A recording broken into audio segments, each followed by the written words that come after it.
How to have high standards. Let's talk about it. My name's Jada, and I'm on my journey of creating the best life experience I can possibly influence and create. I heard this quote and it's stuck with me, and I want to share it with you today. It's smart people learn and do at the same time. So, I myself didn't have the best role models growing up. In fact, a lot of the women and even the men in my life, they really were operating out of survival. They settled. There was a lot of lack of resources and education. So, you could imagine just a lot of reactivity and chaos, really. But what I what I would suggest to have high standards is one, you first need to believe that you can have high standards. You deserve to have high standards and you will be able to experience those high standards. This is a journey. This isn't something that happens overnight. You have to learn what it means to have high standards and actively do things that tell yourself you are practicing high standards. The one I am working on right now is anything that doesn't feel good, doesn't feel aligned. It's an instant no. I withdraw my energy from it, and that's just a way for me to honor a boundary of staying in alignment.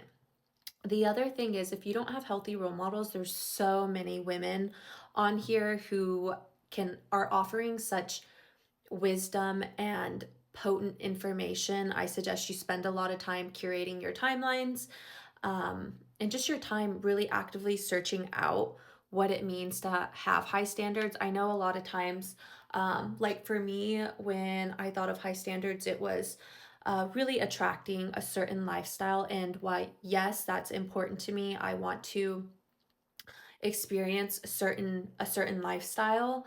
I 100% own it. I'm already living it and I already know it's going to get better.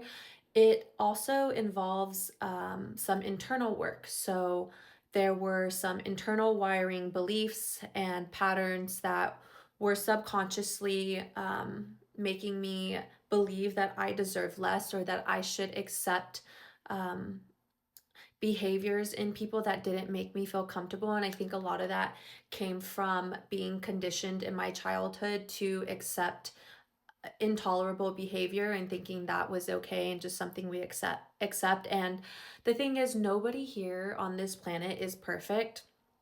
However, we do have a choice. We do have a choice to allow toxic behavior into our lives. And that's another thing I would suggest.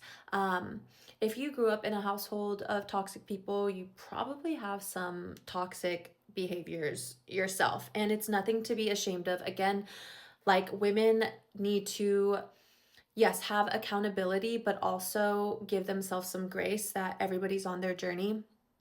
Um, but you also need to identify what exactly are toxic behaviors. It could be, you know, being reactive, emotionally underdeveloped and stunted, manipulation, not honoring, your body, staying in friendships or relationships that you know deep down are not good for you, but you're afraid. So I would definitely just say that it really starts with believing you deserve to have a better quality of life and that your standards are there to protect you and align you to the dream life that you deserve. But it all starts with believing, doing the work. Like anything in life worth having, we have to do the work. And just every day showing up and showing yourself that you're doing something to honor a standard of yours. So, yeah.